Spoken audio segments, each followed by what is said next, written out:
Hi guys, I'm James. Today I show you a product. It's produced by OBDResource, and we can find the model is P01. It's a OBD2 VCI dongle, and this is the outside box. It's very handy and portable box, and there's a QR code.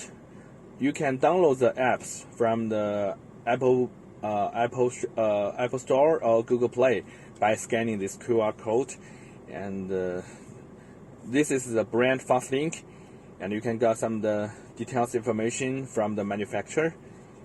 And now we open it. Okay, here we got a user menu firstly, and that is a getting started. I think this is a kind of the quick start menu. You can scan the QR code and plug into the OBD port and make the key to ignition on, and you can find the detailed steps. Open launch the app and connect with the Bluetooth and some the details information. Okay, and this is the main unit. The main unit with the OBD2 port, 16 pins, and you can see here the design is very good. And below at the bottom you can find some of the LEDs. When you plug into the OBD2 port, and you can find the LED will be on with a different color, with a different display and the meaning. For example, the power and host communication, OBD2 and Bluetooth. We connect the device to the OBD2 port here. Usually it's just under the driver side. You plug into it. Here, make sure the ignition on, or you can make the engine on. Connect. And immediately you can find OBD2. This is the Bluetooth device name, OBD2. We click it, and it's connected. You can find here it's changed, connected. Okay, now after connected, you can find the status changed to the connected.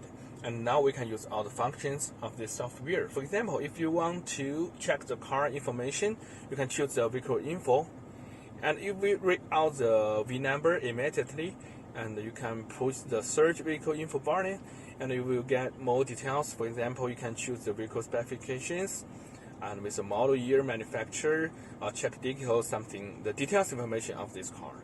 And if there is any recalls or service bulletins, and you can find, but this car without this kind of information.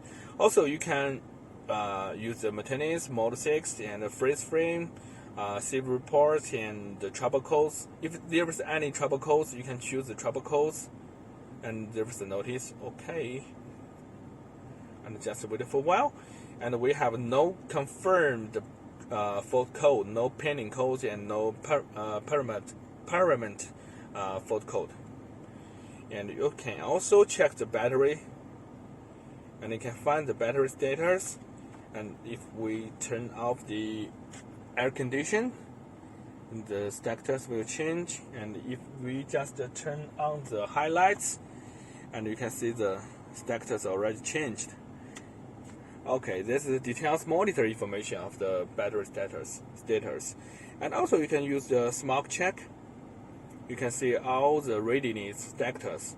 For example, checking engine lights, confirm trouble codes, pending trouble codes, misfire, fuel system comprehensive components, and there's many of the ECU control information, and which is very useful. And also you can check the MIF status. If the check engine light is on, you can find here, and you can also read out the distance. The distance since trouble code cleared, or how many minutes or hours this car already started. Also, the most functional I like is the lab data. We choose the lab data, and we choose the gear button here, and it will detect the supported PIDs. For example, we choose the engine and RAM and engine temperature, something timing advance.